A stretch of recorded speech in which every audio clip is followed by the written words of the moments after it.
एक समय की बात है, धरती पर अकाल पड़ गया था। वर्षा बिल्कुल नहीं हो रही थी।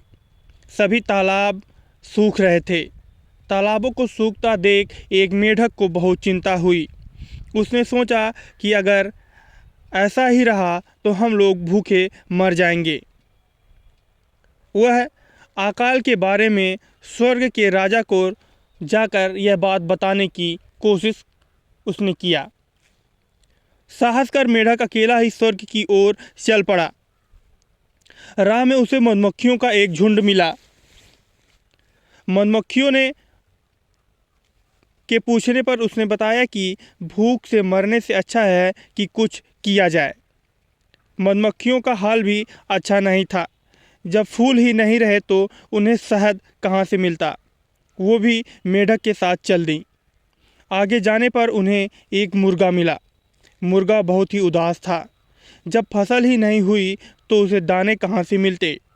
उसने खाने को कीड़े मकोड़े भी नहीं मिल रहे थे, इसलिए मुर्गा भी उनके साथ चल दिया। अभी वे सब थोड़ा ही आगे गए थे कि एक खूंखार शेर मिल गया। वह भी भूख के कारण बहुत दुखी था। उसे खाने को जानवर नहीं मिल रहे थे। मेढक, शेर और मधुमक्खी, मुर्गा उनके साथ हो लिए। कई दिनों तक चलने के बाद स्वर्ग में वे पहुंच चुके। मेढक ने अपने सभी साथियों को राजा के महल के बाहर ही रुकने को कहा। उसने कहा कि पहले वह भीतर जाकर देख आए कि राजा कहाँ पर हैं। मेढक उछलता हुआ महल के भीतर चला गया। कई कमरों से होता हुआ वह राजा तक पहुंचा और उसने देखा कि राजा अपने कमरे में बैठ परियों के साथ बातें कर रहे हैं। मेढक को बहुत क्रोध आया। उसने लंबी छलांग लगाई और उनके बीच जा पहुंचा। वहां पर मौजूद परियां एकदम चुप हो गईं। राजा को एक छोटे से मेढक की करतूत देखकर बहुत गुस्सा आया। राजा ने गुस्से से पागल होकर कहा, पागल जीव, तुमने हमारे बीच आने का साहस कैसे किया। परंतु मेढक बिल्कुल नहीं डरा। उसे तो धरती पर भी भूख से मरना था। जब मौत साफ दिखाई दे रही हो तो कोई डर की बात नहीं होती। राजा फिर चीखा।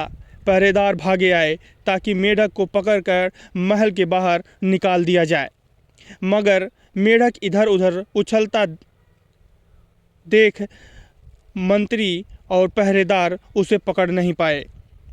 मेढक ने मधुमक्खियों को आवाज़ दी। मधुमक्खियाँ अंदर आ गईं। वे सब पहरेदारों के चेहरों पर डंक मारने लगीं। उनसे बचने के लिए सभी पहरेदार भाग गए। राजा हैरान। तब उसने तूफान के देवता को बुलाया, पर मुर्गे ने शोर मचाया और पंख फड़फड़ाकर उसे भी भगा दिया। तब राजा ने अपने कुत्तों को बुलाया। उनके लिए भूखा खूंखार शेर पहले से ही तैयार बैठा था। अब राजा ने डर कर मेढक की ओर देखा। मेढक ने कहा, महाराज, हम तो आपके पास प्रार्थना करने के लिए आए थे कि धरती पर अकाल पड़ा हुआ है, हमें वर्षा चाहिए। राजा ने उससे पीछा छुड़ाने के लिए कहा, अच्छा वर्षा चाहिए तो जाओ पृथ्वी पर, मैं वर्षा को भेज देता हूँ। जब वे सब लोग साथ पृथ्वी पर वापस आए तो वर्षा भी उनके साथ आ गई। धन्यवाद दोस्तों। अगर यह कहानी आपको पसंद आए तो आप हमारे चैनल को लाइक, सब्सक्राइब अवश्य करें।